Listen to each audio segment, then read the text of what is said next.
पंडलोखर के धाम में बैठे हुए अपराधी, तेरे पास कितनी सामर्थ है? मैंने उनको जवाब दिया, तुझ जैसे लोग ही नहीं, तेरे समान ना मालूम कितने लोग हैं, प्रेमा साईं जैसे लोग हैं जो देवी देवताओं की 10 महाविद्याओं को ऐसे अपने डंडी के इशारे से जैसे चला रहे हैं। अरे एक महाविद्या की कृपा प्राप्त करना संभव नहीं है, कठिन है। कुछ लोग ही जो तपस्वियों का जीवन जीते हैं, परोपकारियों का जीवन जीते हैं, जो अपनी चेतना शक्ति को जागृत करते हैं, जो अपने आप को चेतनावान बना लेते हैं, वह इन दिव्य शक्तियों के दर्शन प्राप्त कर सकते हैं, इनकी कृपा के पात्र बन सकते हैं। प्रेमा साई के कार्यक्रम तो तू भी देखता होगा, नहीं देखता तो तू भी देख ले। मैं तेरे लिए नहीं, प्रेमा साई जैसे ना मालूम कितने लोग हैं, हर शहर हर जिले में कहीं ना कहीं एक दो बैठे हुए हैं। एक बकरा महाराज भी कहीं से आ गए हैं, उनके बारे में कुछ क्लिपिंग आई है। वो बगल में शायद बकरा बांधे रहते हैं, जितनी उनकी बातें उतनी बकरे की आवाज आती रहती है। हो सकता है उनका कोई दूसरा नाम हो, समय के साथ उसका नाम भी तुझे बता दूंगा और लिस्ट भेज दूंगा। इसी से सनातन धर्म की रक्षा होगी। धिक्कार है तुम्हें, तुम जैसे हिंदुओं को, धिक्कार है तुम जैसे लोगों को जो बिकाऊ बन जाते हो। इससे सनातन धर्म की रक्षा नहीं होगी। धर्मगुरुओं से सनातन धर्म की रक्षा होगी, जो अच्छा ज्ञान लोगों को दे रहे हैं। मेरे द्वारा भी अपने शिष्यों का देखो, जो अच्छे धर्मगुरु उनके बारे में बताया जाता है, मगर तुम जैसे लोगों के बारे में समाज को सजग किया जाता है। तुम जैसे लोगों के जो चक्रव्यूह में उलझ जाते हैं, उनके बारे में विस्तार से बताया जाता है कि तुम जैसे ढोंगी पाखंडियों के चक्रव्यूह में मत उलझे। यहां कोई ढंग पाखंड का क्रम नहीं रखा जाता। मेरे द्वारा कभी किसी की झाड़ फूक नहीं की गई, कभी किसी का पर्चा नहीं बताया गया, मगर मेरे द्वारा एक नहीं अनेकों बार कहा गया है कि तुम जैसे लोग जो क्रम करते हो, ढोंग और पाखंड रचते हो, मेरे द्वारा अपने साधनात्मक तब्बल के माध्यम से अनेकों प्रकार की जानकारियां जिसे लोग असंभव मानते थे उसे बताया गया है। अपने 8 यज्ञ जो समाज के बीच प्रमाण के रूप में रखे गए थे, उनके बारे में वह कार्य किए गए हैं जिसके बारे में सुनेगा तो तेरी आंखें खुल जाएंगी। वैसे भी मेरे बारे में सुनने के बाद से तेरी नींद हराम हो गई है। तूने चुनौती नहीं स्वीकार की, तू तो शांत बैठा था चूहे के बिल में घुसा हुआ, जब मैं 30 साल से चुनौती दे रहा था। कायर और नपुंसक व्यक्ति, तू क्या मेरी चुनौती स्वीकार करेगा? तू तो कायरता से बैठा हुआ था, मगर जब तेरी दुकान की पोल खोलनी शुरू हो गई तो तेरे अंदर बौखलाहट आ गई, तेरा मानसिक संतुलन बिगड़ गया। तुझे लगा कि शायद मेरी दुकान बंद हो जाएगी। तेरी दुकान बंद कौन करेगा? यह समाज बंद करेगा। आवाज समाज से उठेगी। समाज को जगाना मेरा कार्य है, क्या सही क्या गलत उसके बारे में बताना मेरा कार्य है। तुम जैसे धूर्त लोग जो कहते हैं कि रिद्धियां सिद्धियां तुम्हारे चरणों के नीचे दबी बैठी रहती हैं, द्वारपाल बनकर के कार्य करती, इसलिए मैं चुनौती देता हूं। किसको डराते हो?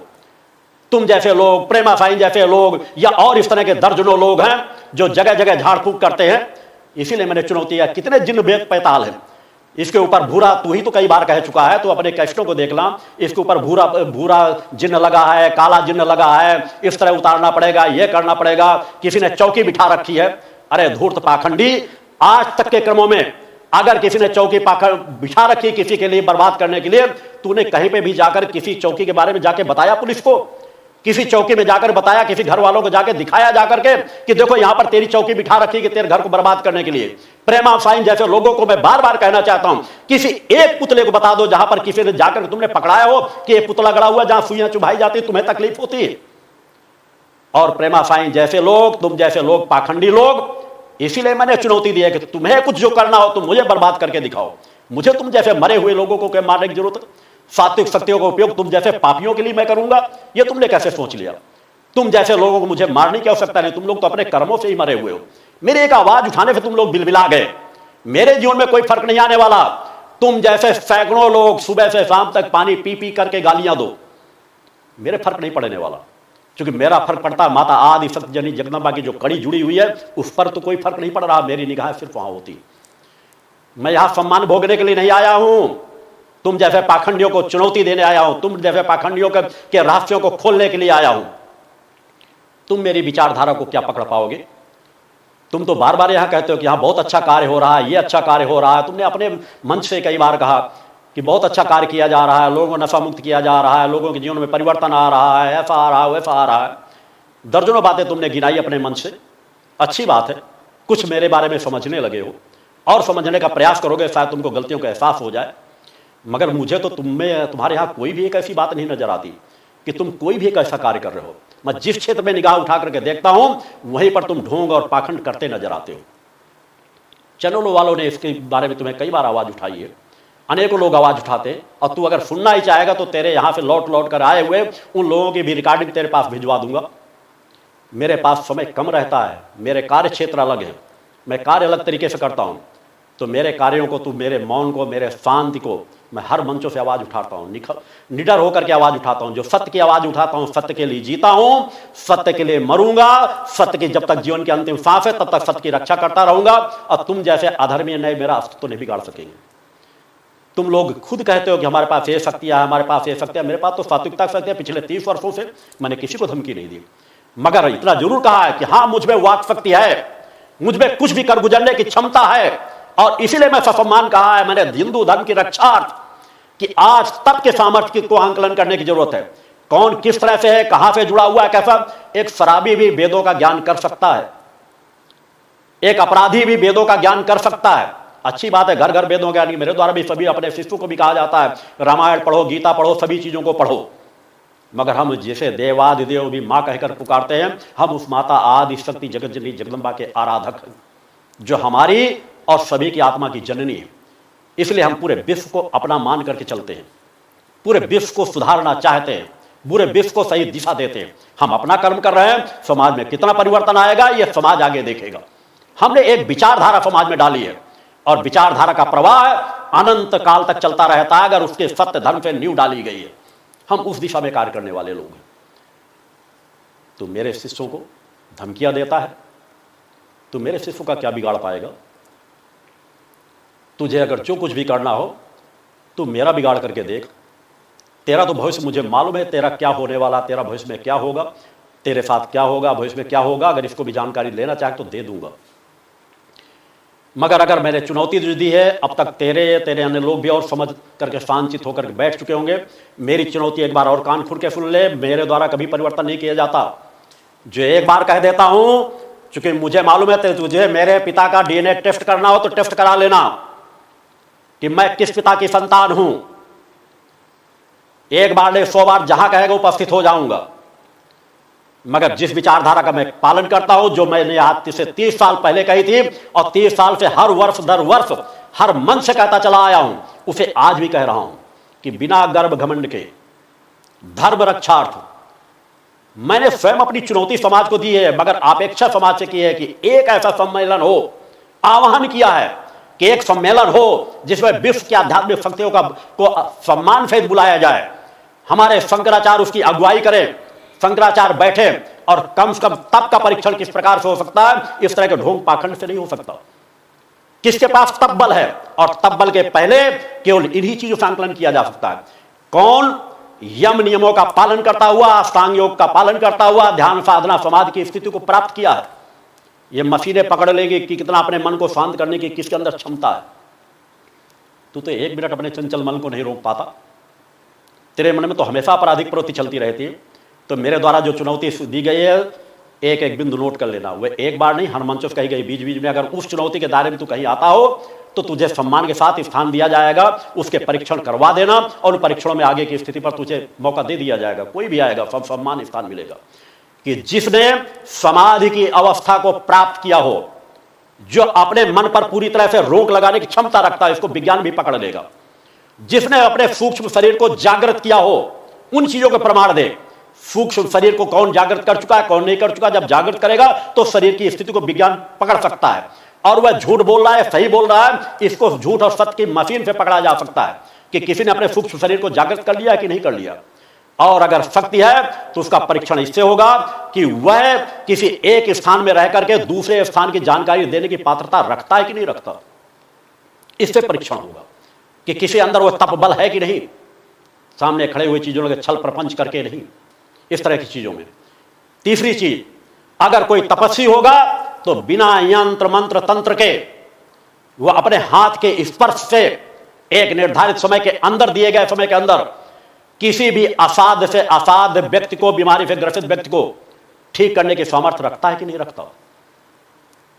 अपने वाक शक्ति का उपयोग करके कि वह जो कह देगा वह घटित होगा, उसकी सामर्थ्य रखता है कि नहीं रखता है। इससे परीक्षण होगा। इससे परीक्षण होगा कि प्रकट सत्ता के जो चक्र चल रहे हैं, प्रकट सत्ता को कोई चुनौती नहीं देता। हम प्रकट सत्ता के अंग बन करके, प्रकट सत्ता से निवेदन करके हम जो चाहते हुए करने में सामर्थ्यवान हैं। हमारे ऋषियों मुनियों के अंदर वह सामर्थ्य थी, नए स्वर्ग की रचना करने तक की सामर्थ्य थी। असंभव से असंभव कार्यों को हमारे ऋषि मुनियों ने करके दिखाया है। तू किस विषय में जानकारी रखता है? अगर तेरे पास ऐसी पात्रता हो कि तू चल रही भीषण बरसात को रोक सकता है तो तू करके दिखा। और जब परीक्षण किया जाएगा तो विज्ञान के सामने, सभी के सामने ऐसी जगहों पर किया जाएगा कि वह हो सकता है कि नहीं हो सकता है। मैंने मौके इसीलिए दिए हैं। और चल रही बरसात को रोकने की क्षमता किसी में है या नहीं, जो तप बल के माध्यम से किए जाए। मैंने इस तरह के 5-10 बिंदु प्रारंभ में दिए थे, आज भी दे रहा हूं, कल भी मेरी बनी रहेंगी। चुनौती मेरी हुई है, चुनौती मेरे सामने द्वारा की गई है। जो त्रिकालज्ञ अपने आप को कहते हैं, तीनों कालों का ज्ञाता बताते हैं, अपने आप को योग ऋषि, ब्रह्म ऋषि, नाना प्रकार के शब्दों का संबोधन करते हैं, मैं उनके लिए चुनौती मैंने दी है कि आए साफमन। लोगों को जानकारी तो मिलनी चाहिए, पता तो चलना चाहिए कि हिंदू धर्म के पास कितनी अलौकिक दिव्य शक्तियां हैं। और अगर कुछ चंद लोग निकल करके आ जाएंगे, वो अगर मुखर होकर समाज में आवाज उठाएंगे तो पूरे समाज का कल्याण होगा। हिंदू धर्म का नहीं, दूसरे धर्मों का भी कल्याण होगा। वह मुखरता से आवाज उठनी चाहिए। और अगर वह नहीं कोई कर पाता तो मैंने कहा है, अगर मैं अपनी जवान पर पक्का ना रहा तो मैं मन से कह दूंगा मैं अपनी बाप की औलाद नहीं। अगर मैं प्रमाण न दे सका तो मैं उसी मंच पर आजीवन कोई गुलामी करने के लिए कहेगा, गुलामी करूंगा। चेतावनी मेरी है, चुनौती मेरी है। सामने आओ, अपनी ताकत को उन बिंदुओं में दिखाओ जिनमें तप बल है। जिसके अंदर तप बल होगा, दोनों हाथ फैला करके उसको हृदय से लगा लूंगा, अपने से ऊंचा आसन दूंगा, अपने से ऊंचा सम्मान दूंगा। उनसे ज्यादा क्रियाओं को दिखा देने के बाद भी मैं सत्य का सम्मान करता हूं, असत्य का विरोधी हूं। मेरी तलाश है, मेरा आह्वान है।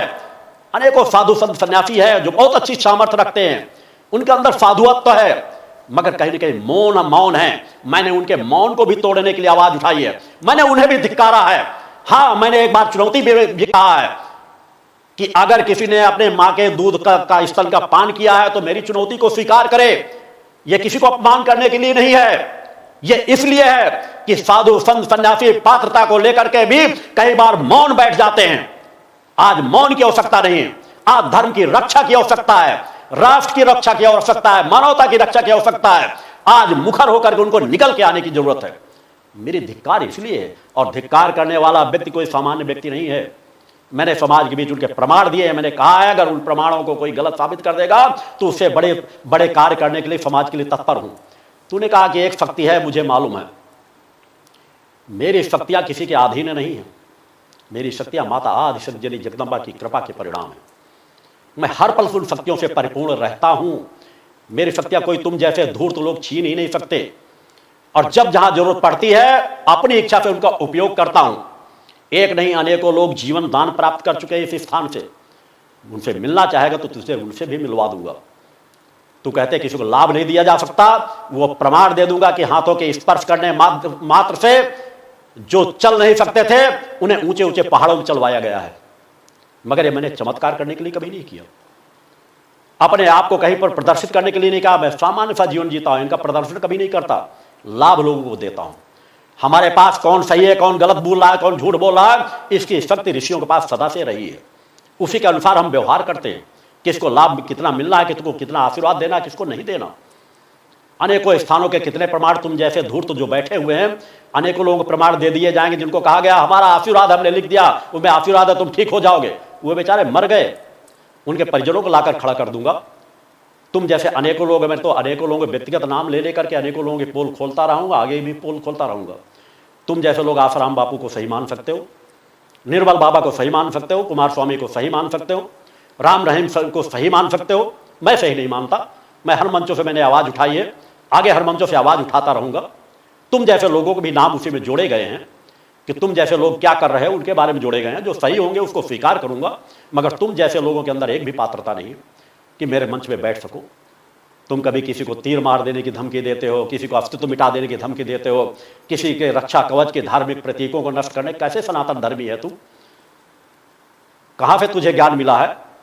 अरे तू धूर्त, तुझे ज्ञान देने वाला तेरा गुरु महाधूर्त रहा होगा, तभी तू महाधूर्त बना हुआ है।